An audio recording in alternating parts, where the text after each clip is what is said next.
नमस्कार विद्यार्थी मित्रांनो, आज आपण नातेसंबंध हा घटक पाहणार आहोत। नातेसंबंध हा शिष्यवृत्ती व इतर स्पर्धा परीक्षांसाठी याचा प्रश्न असतो। तर याला आपण लवकरात लवकर व ट्रिकने कसे सोडवायचे ते पाहूया। आपला प्रश्न काय आहे? दर्शनच्या आईला आकाश आत्या म्हणतो, तर आकाशचे दर्शनशी नाते काय? आता प्रथम आपण ट्रिक काय आहे ते बघून घेऊ। मग आता पुल्लिंग असले तर चौकोन घ्यायचा आणि स्त्रीलिंग असेल तर गोल घ्यायचा। मग आता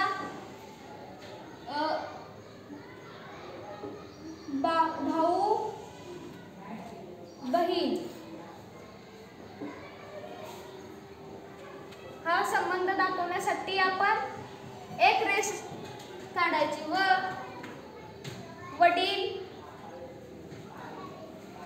किंवा आई यांचा मुलगा किंवा मुलगीशी संबंध दाखवताना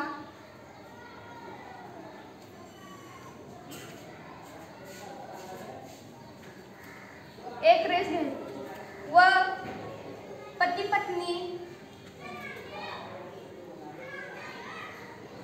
यांचा संबंध दाखवताना दोन रेषा घ्यायच्या। मग आता आपण या पद्धतीने उत्तर कसे काढायचे ते पाहूया।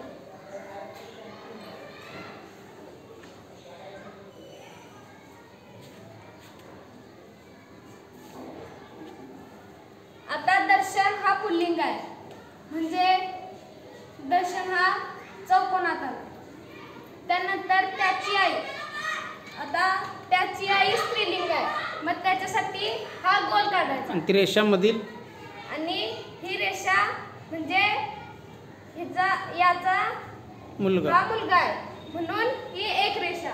नंतर आकाश आत्या म्हणतो, म्हणजे दर्शनच्या आईला आकाश आत्या म्हणतो। मग आपण आकाश काढून घेऊया, हा आकाश पुल्लिंग। त्यानंतर आत्या म्हणजे वडिलांची बहीण, मग आकाशचे वडील काढूया, आकाशचे वडील हा मुलगा म्हणून एक रेष आणि त्याचे वडील पुरुष म्हणजे पुल्लिंग आहेत, म्हणजे म्हणून चौकोन।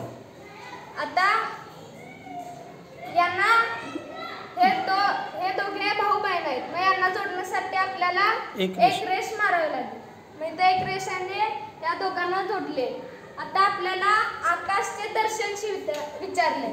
मग आता ज्याला ज्या शब्दाला म्हणजे ज्या व्यक्तीला चे असा उपसर्ग लागलेला असतो, अंडरलाइन करके त्याला त्यात उत्तर काढण्यासाठी दुसऱ्याकडून त्या व्यक्तीकडे जायचे। म्हणजे आकाशकडे जावे लागेल। ज्या नावाला चाची लागले आहे त्याच्याकडे उत्तरासाठी जायचं।